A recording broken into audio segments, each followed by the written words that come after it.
One particular Sunday morning, I was speaking to someone. Well, in fact, he asked me how long have I lived here. He was leaning over the deck, he's listening over the handrail. And I said, I've just arrived. And I said, as far as I'm concerned, what I see is what I love. I think it's absolutely fantastic. I then proceeded to go around, when you went around to the Grand Beach Hotel, the chief security officer said, you were talking to down there, right? I said, no idea. Frank Sinatra. So you were speaking to Frank Sinatra? Yes. He was speaking to me more than I was speaking to him, actually. I would never have known had it not been for the security officer. In this episode, I'm meeting an Englishman that came here to Grand Bahama 48 years ago and created a big construction company. Apart from hearing his fascinating story, you'll also learn a lot about Grand Bahama.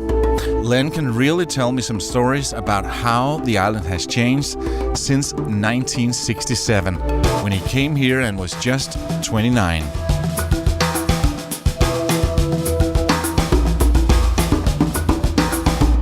Meet Palle Bo, a digital nomad from Denmark on an epic journey around the world. At the age of 50, he made a bold decision. He sold everything, his house, his car, his furniture, and set out with a quest to visit every single country in the world, documenting everything along the way. This is the Radio Vagabond podcast. I'd never been on a plane in my life before. I left England. I was doing very well in doing what I was doing in England. And my ex-father-in-law at the time insisted that he'd want to buy a piece of land, and then we ought to go over to the Bahamas. And 2 years later, that's when I decided to come. For the now 78-year-old Len, it was love at first sight when he came to the island. When I first got here, I thought I'll never leave. Wow. Even though I did say to the immigration that I was here for 3 years maximum, because he asked me how long are you here for. I said 18 months if I don't like it, and 3 years if I do like it. But as soon as I landed, basically, once I got out on the street and seeing Grand Bahama as it was going to be built and things happening around you, and I thought I'd died and gone to heaven.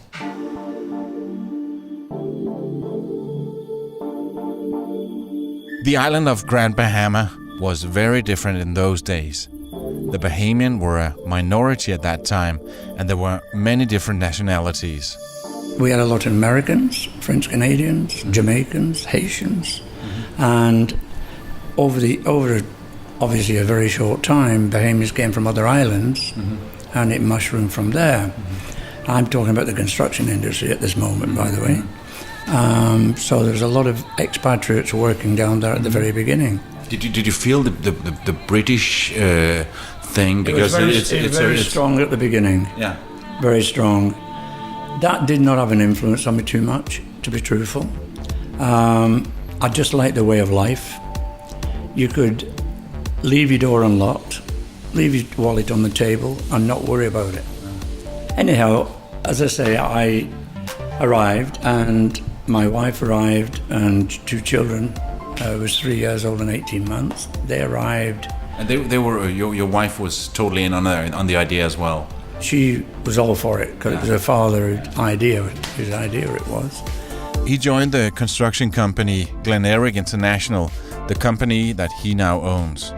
One of the first time he was out on a construction site as supervisor, he was wearing shorts and a t-shirt. I arrived on the site with the men. I was in charge of the job with my shorts and my t-shirt on. The Bahamians wondered what the heck's happened to this supervisor of ours, etc. And they said, don't you realise it's December? By this time it was December, obviously. And I said, so? We don't wear shorts in December, it's too cold, right? I said, if you came from England in November, trust me, you'd be wearing shorts here, right? In all those years, he stayed on the island. Yes, I have. I've been to various places, and I'm always anxious to get home. So this is home? This is my home. Yeah. And I'm very happy. I got permanent residence and I got citizenship. That was the best feeling I've ever had in my life. And I've never looked back. You've never missed living in England? No, being in construction, yes, I love England when it's sunny. Middle of summer, that 1 week they have. Yes, I do. That one warm week, yeah. Yeah.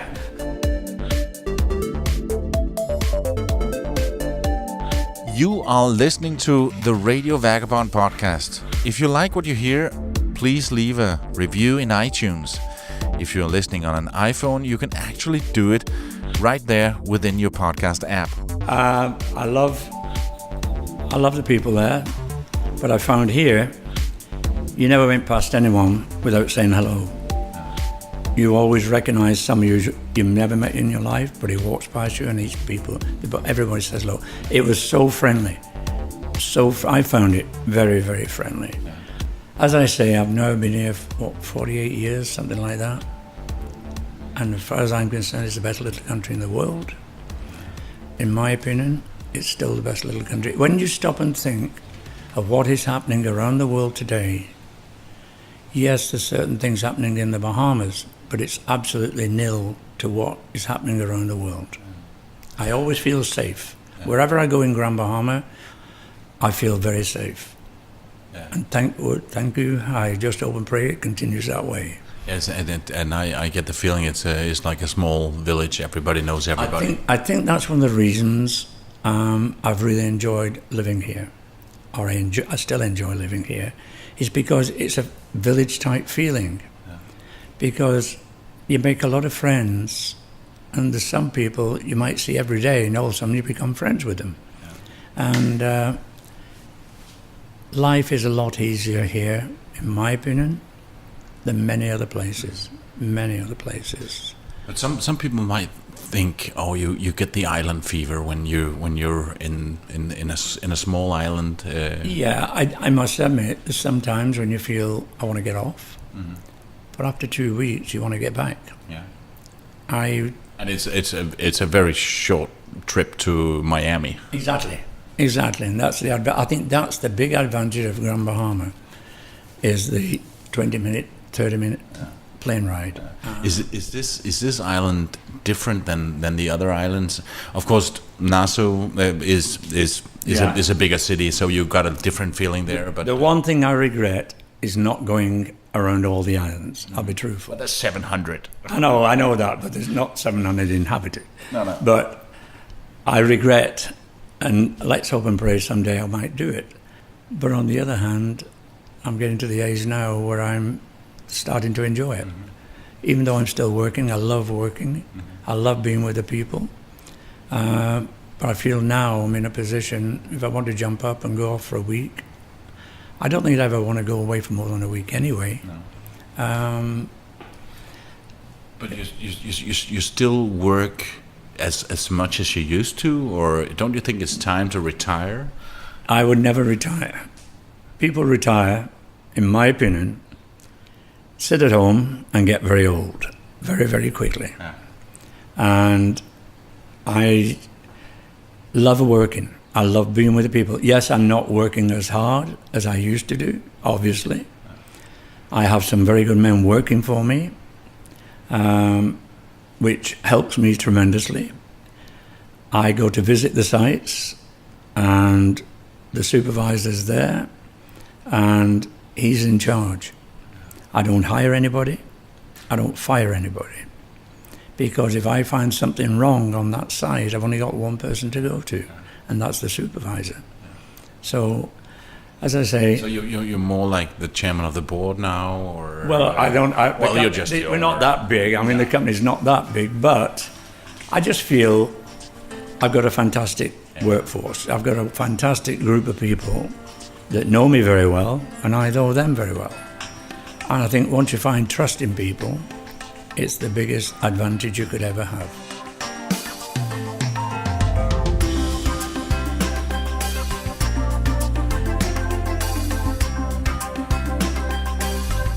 The island must have changed a lot with all the canals and all the houses that's been built. And has it been for the good or for the bad? Good question. When I arrived here, I was seeing all these, especially when you go over the bridge, all the canals out there. I just saw the second Freeport, like another little village you might call, with schools and shops and things like that. Unfortunately, it didn't get that far, and the canals are still there. We've had a good times where you've got loads and plenty investors coming in, and then next minute you've got nobody coming in, and it's all these dips, which we've just gone through recently. Yeah. I still feel. And then on top of that, the hurricane. The hurricane. Well, that was an unbelievable hurricane. This last one, which was a direct hit for Grand Bahama, and unfortunately, some people are still having to fix the houses. But the houses your company built, they are still standing. I can honestly say, to my knowledge, not one blew over. Good for you. No, I've been very lucky. I've had some good, like I say, I've had good workmen, good subcontractors, and we're not always the cheapest, no. But the old saying goes, we're the best. Exactly. But it has changed. It has changed a lot. I mean, right now it is. If someone was living here, we'll say 20 years ago, and came back today and saw what it is, you could cry, to be honest. I mean, all you have to do is look at the pub on the mall, closed. You go across the road, the bazaar, closed. Not closed, but virtually closed. 2 hotels sitting there, Bahama Princess and Princess Towers, closed. Casino, closed. That's the upsetting part for me. I've got to be careful what I'm saying here. But there's a new government, without being too political, but I hear that they have a lot of plans with the Grand Bahama. It's the first time after an election I've heard so much on behalf of Grand Bahama. I think it's absolutely wonderful what the plans are. I hope and pray they follow through with the plans. I'm sure they will, because, as they say, it's the people's time, and the people will be letting them know it's their time. You're listening to the Radio Vagabond podcast. Before we continue, I want to remind you that I have a Facebook page where I share a lot of thoughts, pictures, and videos. You'll find it by going to facebook.com/PalaRadioVagabond. We've been talking about the concept of island time before, where people come late for a meeting or an appointment. On that point, even after 48 years on Grand Bahama, this is one thing where Len is still very European. That's the only thing I can honestly say I have not much time for. No. If I want to see you at 2 o'clock, it's 2 o'clock in my book. And you were here on the dot. Exactly. And a lot of people do come late, and they'll say, well, it's island time, right? And I say, look, it's not island time, it's the right time. Yeah. If you're half an hour late, you're half an hour late. Don't make an appointment for 2 o'clock when you know you can't get there till 2:30. No. But it still goes on, I hate to say. Important meetings, I would not think it goes on like that. Very important meetings, but the one or two, even today, even some of the trades, they'll say, Mr. Hindley, I'll be there in 2 hours. I'll be there in an hour. Yeah. 3 hours later, they arrive. But that happens. Yes, you get delayed. But my attitude to all that is communication. Pick up your phone. I'm going to be late. So I could be doing something else instead of sitting here waiting for you. The first time I met Len was at the local Rotary Club, where I was asked to give a talk about my journey. Is it because you're talking to Phil, you're saying you're talking to yourself? Don't get Phil in any nonsense. Len was there with the title of Sergeant. You have the title of Sergeant, so you give out funny fines, and a lot of that was people showing up late. Yeah, I really enjoy doing it, even though sometimes... You were hard. I know, I am sometimes, but the good thing about that is when people speak back, I've always got something to say. I have to find you $1 for upstaging our sergeant when they had a program with your name on it.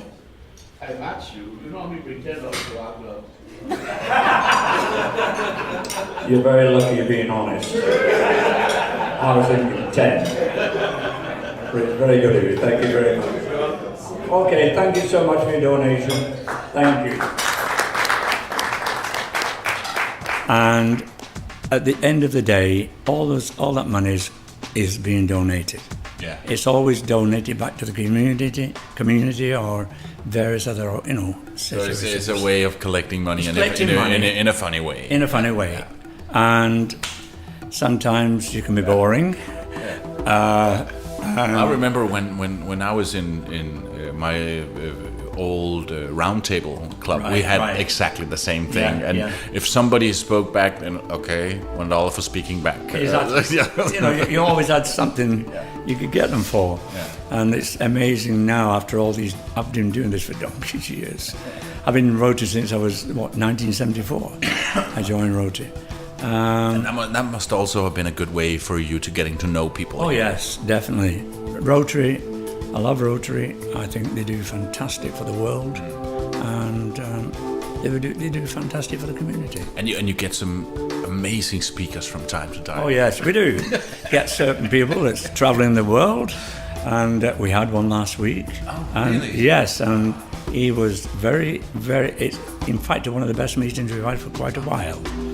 I don't want to blow his trumpet too much, but it was a great... It gets to his head. Yeah. Well, you've got to be careful. I don't want his hair growing back. Yeah, he might be listening.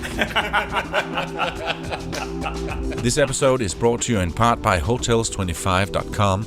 It's a website that helps you find the best prices on hotels and guest houses and hostels around the world. Hotels25.com, best price guaranteed. In next week's episode on the Radio Vagabond podcast. When I was in the Bahamas, I did something that I was happy I finally got to do. And here, later, I'm so ashamed that I did. If you like this podcast, please subscribe in iTunes or the podcast app on your smartphone. You can see pictures, watch videos, and read much more on the radiovagabond.com. Pale can be reached for interviews and public speaking gigs on mail at theradiovagabond.com. My name is Pale Bo. Thanks for listening. See ya.